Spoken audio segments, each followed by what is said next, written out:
ranking my 6 teachers from my art foundation at a university that I shall not name.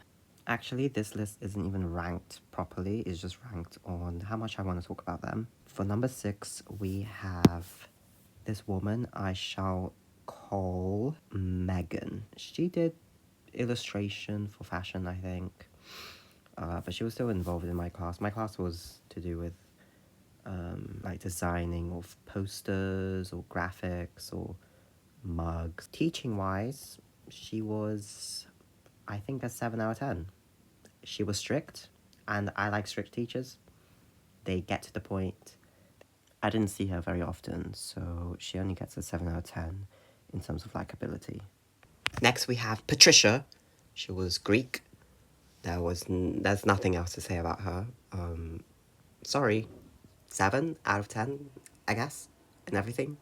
Number 4, we have Daisy. She wasn't particularly useful in terms of gaining knowledge, but I really liked her. She was very kind.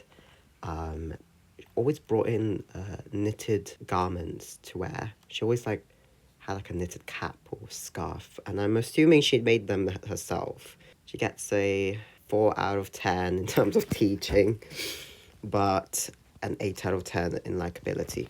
Okay, the final 3 are actually more interesting to talk about. So number 3, we have Daniel, but he told us to call him Dan instead, or equivalent. And that was, I don't know, I found that a bit creepy, because we were all still 18 years old, and this more than 30-year-old guy is telling us to call him by a pet name. I find it a bit strange. That was a project we all had to do, which was to do with designing tarot cards or playing cards, whichever one you wanted to do. I chose to do tarot cards, and my idea, which I'll show right now, was just to make some kind of natural, nature, convey it with nature, if that makes sense. And then there was a moment where the teachers would give us critiques of what they think of our idea, and he was the one that was looking at my work, and then he was like, "Oh, I don't think you should do this. Everyone does it. It's a bit unoriginal." Well, even though I only saw one other person doing a similar idea, I did it anyway, and this is what it looked like.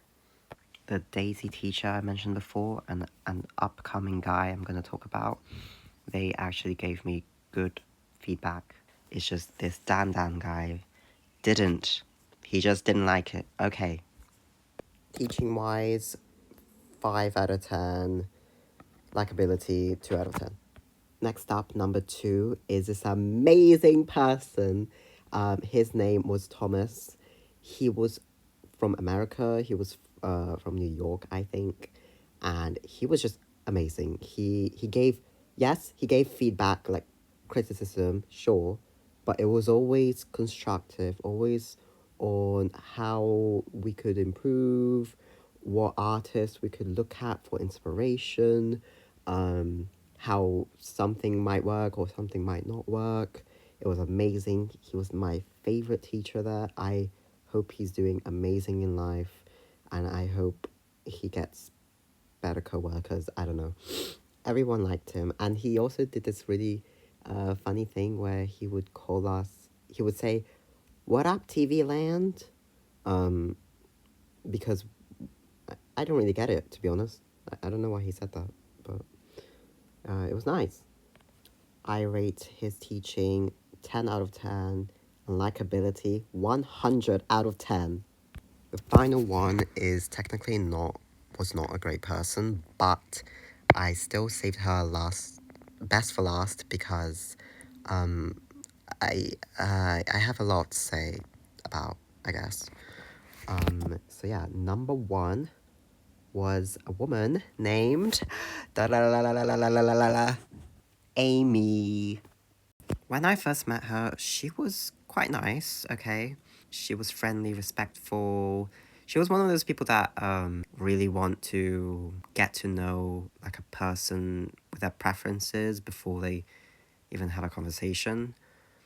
usually when people pick this course, they want to do an art degree after, right? And that's what I was originally going to do. But during the course, I decided, you know what? I don't want to do art. I want to go back to science. So I told her that, which was a big mistake. Because when I told her that, her demeanor completely changed towards me. Everything I'll talk about now happened after this incident. Okay, so there was basically like a Q&A with the teachers and the students where we would ask them questions on how to fill out the university applications, like get feedback on our personal statements. And so I raised my hand up because she was going around the table. Oh, miss, can you help me check over my personal statement, please? I don't know if I worded it right. Something along those lines. And then she interrupted me and was like, no. First of all, you're supposed to say hello first. Second of all, I don't know what you're doing, so I don't know if I can even help you. Like, what do you want me to do? I don't remember too much because I remember getting so blooming angry at this lady. And it wasn't just with me that she used to do this. She also did this to other classmates where they would ask her a question and then she just pretend like she just has no knowledge on how to help them, even though she's the head of that class. Like, she should know how to help, especially an art student. And just because I'm getting tired of talking about this person, another thing that she used to do that used to really irritate me is announce to the entire class, like at least twice a week, announce to the entire class about how I was going to do forensic science. Okay, I'm finally at the end, and now I'm going to rank them. So at rank S, we have Thomas, obviously. Rank A, we have Daisy. Rank B, we have Megan. Rank C, we have Patricia. Rank D, we have Dan. And rank bottom F, it's Amy.